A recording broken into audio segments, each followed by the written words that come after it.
The movie starts with the death of Howard "Red" Stevens, a business tycoon and a billionaire. Ted Hamilton responds calmly as if he had anticipated this moment. He directs Miss Hastings, his assistant, to tell Red's family and business associates. She consoles him at his loss, implying that they were quite close. Two of Red's sons are unhappy because it's pouring at the burial, and they appear to be there out of duty rather than grief. A young girl, Emily, with a pink umbrella appears. She feels the raindrops on her face innocently. Her mother, Alexia, confronts her tenderly because she does not want her to get sick. Loud music announces the arrival of a car and draws everyone's attention. Jason walks out, thinking he looks great with his sunglasses and cigarette. Emily is delighted to see him. Jason's mother tells him that he is late, to which he only replies, "For what?" Following the funeral, everyone gathered at the office to hear Howard Red's will. Hamilton enters the room and expresses his condolences for the death of his business partner and a friend. He is interrupted by Red's oldest son, who is eagerly awaiting him to read the will. He is overjoyed at the prospect of receiving a $600 million company, but his joy is cut short when Hamilton reads the will, which states that he is removed of all say in the company's affairs, followed by his father's statement, "You have never cared for the company while I was alive, so I doubt it will be different when I'm dead." Jason enters the waiting room as the next in line. Red's daughter becomes furious at receiving only a 10,000-acre cow farm. Another of his sons did not receive what he desired and left. Jason's mother was pleased with herself because she received the mansion she lives in as well as a managed trust for lifelong costs. Unfortunately for her, Hamilton will continue to have control of the house. Jason is about to leave when Hamilton calls out to him. He hesitates since he is certain his grandfather has left him nothing, but his curiosity wins out. His inheritance appears to be a box of envelopes. Hamilton uses the key to unlock the box and extracts a CD. Jason is super ticked off by his grandfather playing even after his death, but still, he listens with interest as the recording plays. Red claims that he believes Jason is the one he has harmed the most and that he has been contemplating how to make up to Jason for a long time. As Jason stands up to leave, Red continues to emphasize that he does not want to give Jason anything that will damage him, as his aunts and uncles did. Red has set a series of tests for him, and if he passes them, he will receive the ultimate gift.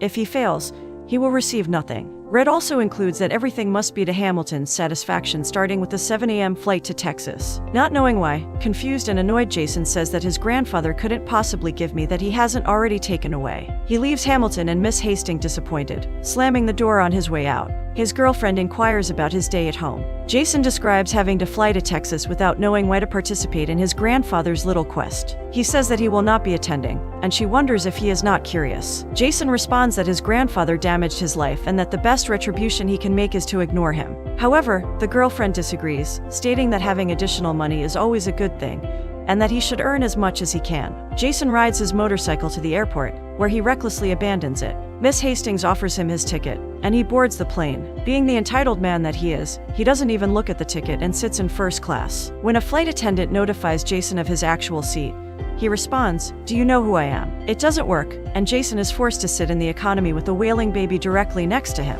In Texas, a stranger approaches Jason and observes that he does not appear to have worked a single day in his life. He puts his backpack away casually and introduces himself as Gus. Gus describes Red as a great man who liked hard labor as they drive. Jason is taken aback when Gus informs him that they had been driving on his land for the past half hour. Gus reminds Jason that breakfast is at 5 a.m. when they arrive at his humble home, but Jason inquires about his gift. Gus simply walks away, chuckling, while Jason thinks to himself, "This is how morning hell looks." When Jason does not get up for breakfast the next morning, Gus electrocutes him. They drive out to a field, where Jason is shown how to install fence posts. He lays around without working, looking for an area with a phone connection. He does not see the point to all these works. The next day, they drive out again, and he tries out the fence post. Jason seemed delighted with himself despite doing a terrible job. Gus enters, and without saying anything, hooks a rope to one of the posts before tearing them all down with his automobile in one sweep. Jason, who is balancing on a tractor, eventually finds a connection and phones his girlfriend. As she inquires about the gift, he responds vaguely that it involves labor,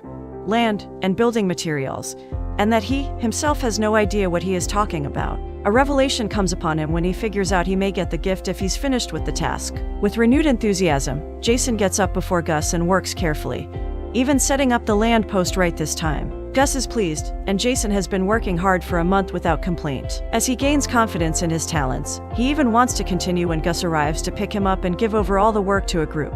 Gus tells them when they arrive at the airport that if he does any job like he did this month, he can achieve anything. Jason inquires about the present once more, but Gus only chuckles and drives away. Back at Hamilton's office, Jason was enraged at being forced to perform a month's worth of hard labor, which Hamilton claims has done a favor to Jason. When Jason inquires about his gift, Hamilton responds that he will only receive a gift of labor. Hamilton walks away, congratulating Jason.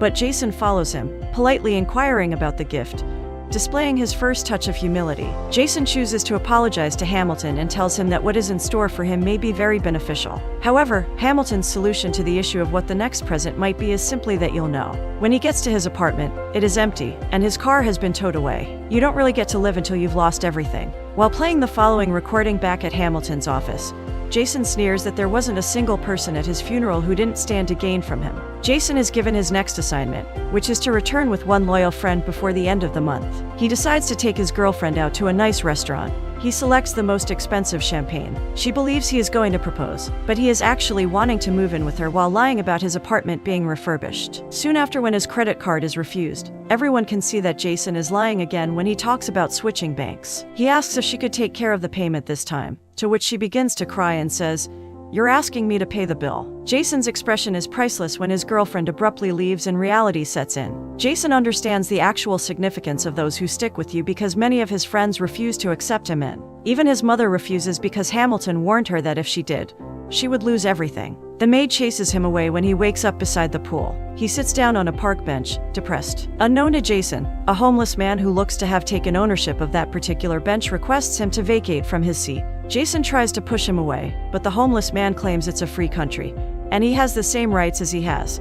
To which Jason responds, "Name one thing in this country that's free." They agree to throw a coin, but neither of them had any money. However, a small girl with a pink umbrella appears and lends them a quarter, but the homeless guy catches it in the air and runs away. Surprised, Emily strikes up a conversation with Jason saying she recognizes him from the funeral. Alexia, her mom, calls out worried, telling her off for talking to a stranger. Again, as she apologizes for disturbing, Jason replies that he isn't the one who is disturbed. After some more talks, when Emily and her mother is about to leave, Jason straight up asks if she wants to be his friend. He explains his situation is complicated, to which the girl replies, "It's not complicated, it's pathetic." For some time, he goes on sleeping on the street, creeping on his girlfriend and watching her cheat on him. On his last day of the challenge, Emily and Alexia are having a picnic in the park when the bum from earlier pesters them. He pulls him away by racing for his special bench. Jason tells them about the challenge as well as that he can't promise them anything. The little girl and her mom seem reluctant, but subtly charmed by him agrees to help.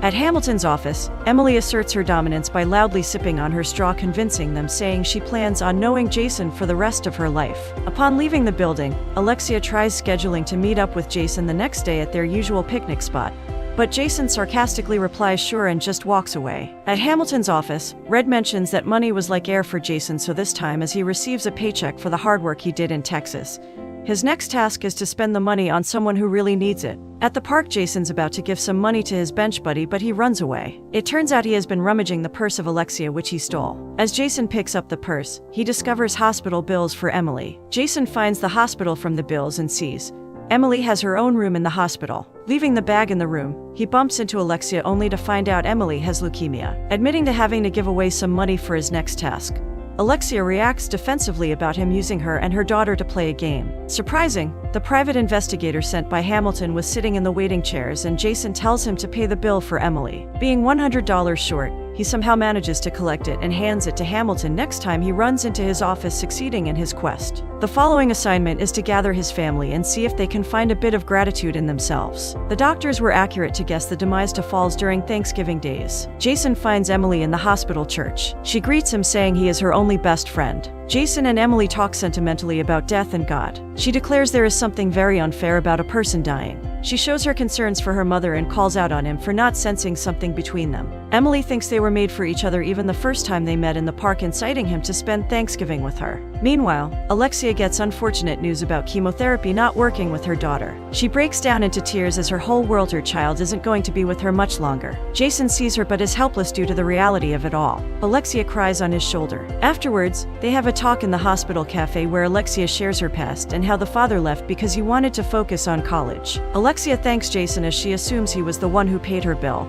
and he invites her to Thanksgiving with his family. Alexia declines, saying she needs to be there for Emily. Emily catches on to what's happening between Alexia and Jason and banishes her mother from spending the Thanksgiving with her. Alexia accompanies Jason to his Thanksgiving dinner. Having accomplished her mission, Emily heartwarmingly declares that they are made for each other. After Jason's first bus ride, Alexia is welcomed into a huge mansion and enjoys the fancy atmosphere with Jason's family, who just can't stop bickering with one another. Alexia beams at Jason when he suggests that they each say a little thanks because after all it's Thanksgiving. They laugh at him and one of Red's oldest sons says thanks for not having to put up with his father anymore. Instead of saying thanks, the question arises as to where all the inheritance has gone. As everyone is obsessed with the inheritance, Jason leaves. He realizes what he has been a part of all his life. He finally realizes how out of touch and greedy everyone has become. Alexia says that he has already walked away from it, but Jason acts ignorant about the money, and Alexia is discouraged. Alexia leaves, saying that she'll pay back the money. Hamilton and Jason look at an old picture of Hamilton's wife when he shares how she passed away early. This ignites a spark in Jason to cherish Alexia more and become the man she deserves. Hamilton says Red has a talk about how everything will get tougher before it gets easier. The next challenge is something he wasn't prepared for. Jason needs to leave the country. Emily is upset that he messed things up with her mom and says he better be back for Christmas. Jason flies to South America to a public library founded by his grandfather, where his father worked just before he died, a place where people share and reuse their books. The librarian shows one of his grandfather's letters and says that he proudly showed it to everyone at that time. The letter reveals that as a little boy, Jason wished for nothing more than to spend time with Red and his father. Jason always felt that his grandfather took his father away from him. After working diligently for a while, a man comes in and says that he was there the night his father died. He tells everything he knows but refuses Jason's request to take him to the crash site because he does not want to risk his life. They have a celebration in honor of Red, the founder of the library.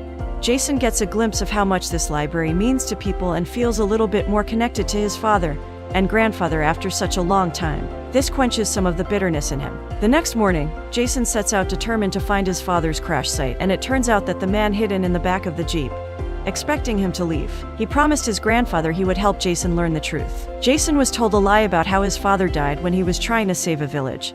But the truth is that he died of boredom and looking for excitement from his impulsiveness. Red tried to protect Jason from that. Suddenly, as Jason and the man were talking, a group of men appears and surround them. They claim that they are holding the Americans for ransom and will kill them after a few weeks if no one responds. As they burn the books and laugh, Jason loses all hope in these people. As time passes, Jason spends his time learning a little Spanish. One day, they are taken out of their cage when the group of men shoot their guns in the air, proclaiming Merry Christmas and announcing that tomorrow they'll put the Americans to eternal sleep. After the declaration, one of the group's men sloppily closes the door on Jason. He sneaks out and frees his friend. They flee for their life and manage to escape. Alexia hugs him at the airport. She and Emily have been worried the entire time. When Jason realizes there will be no more Christmases for Emily, he is confronted with the brutal reality of what mourning over life and death truly means. He believes that money is nothing if you can't protect those who care about you. Jason is confronted with his grandfather's anguish as he rummages through old letters. He can now understand how a parent should not have to witness his child's death,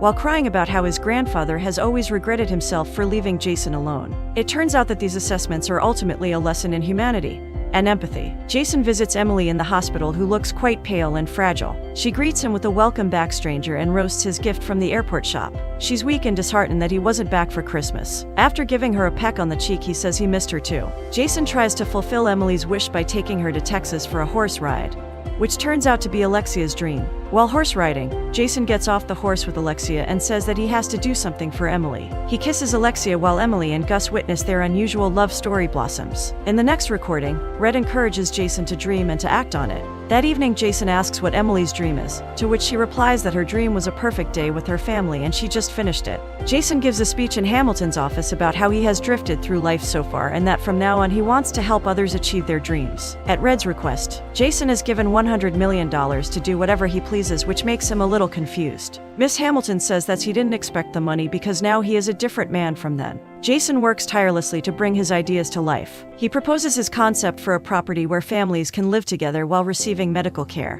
which would require an initial investment of $150 million. He provides the first hundreds of his own. When he is interrupted by the other partners, he turns his idea into a demand, not a request, because this is roughly what they earned from his grandfather in a year. Jason is supported by Hamilton. Alexia, who was attending the meeting with Jason, receives a call and rushes out of the room in the middle of it. Jason pursues her after hearing her sobbing in Emily's room. She's gone fighting. Together, they open Emily's home with the mayor. They initiated the inauguration of the living property. Private investigator leaves a tape of illegal activities Jason performed to get the rest of $100 for Emily's hospital bills, which makes him ineligible to pass the rest of the tests. Jason cannot help himself and just smiles at the madness. For the case of the property, Jason gives away all of his money. In the last of the recording, Red, Jason's grandfather, expresses how proud he is of the fact that Jason acted beyond the limits and expectations. As the recording comes to an end, Jason whispers with an "I love you too." Hamilton gets the actual will of Red and reads out loud as Red transfers all his assets to Jason, which is worth more than $2 billion. Being a transformed man, Jason is ready to conquer the world with his grandfather's lesson of empathy and compassion. That's all for today's video. Thank you all for watching. Don't forget to subscribe and hit the bell notification for more of these videos from Recaps.